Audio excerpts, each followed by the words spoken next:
Abigail Adams to John Adams, November 20th, 1783. My dearest friend, your favour dated at Amsterdam in July was last evening handed to me, and this evening your letter of the 10th of September by Cullen Ogden reached me.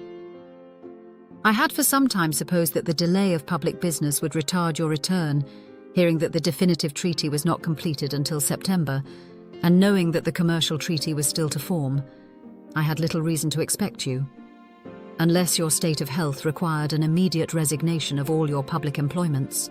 Your letter, therefore, which informs me of your determination to pass another winter abroad, is by no means unexpected. That we must pass it with a vast ocean between us is a painful reflection to me, yet thus it must be. I am so much of a coward upon the water that even a summer's voyage had its terrors.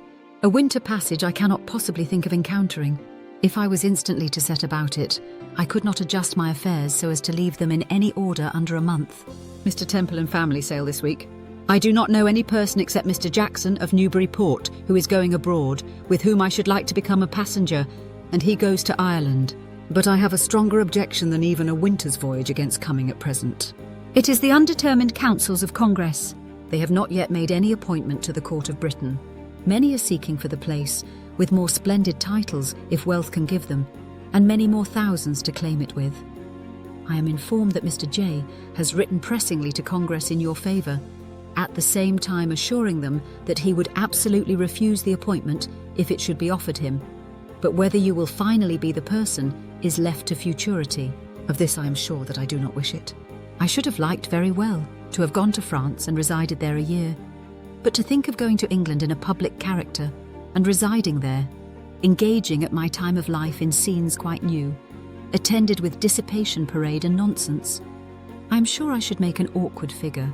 The retired domestic circle, the feast of reason and the flow of soul are my ideas of happiness, and my most ardent wish is to have you return and become master of the feast.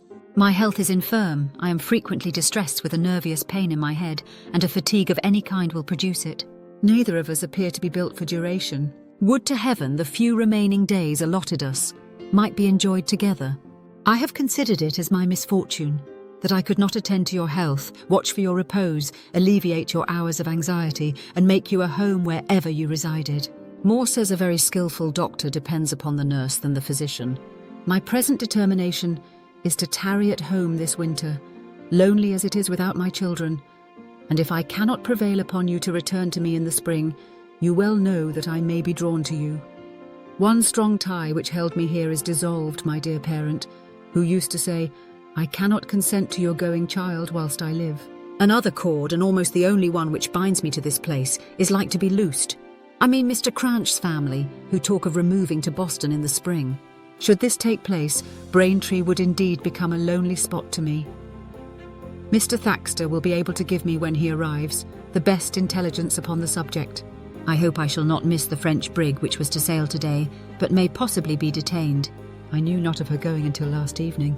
Adieu, and believe me, whether present or absent, most affectionately yours, A. Adams. If you enjoyed exploring the letters between Abigail and John Adams, please give this video a thumbs up, share it with fellow history enthusiasts, and leave a comment with your thoughts or questions. Don't forget to check out the description for homeschool materials that delve deeper into their fascinating lives and contributions.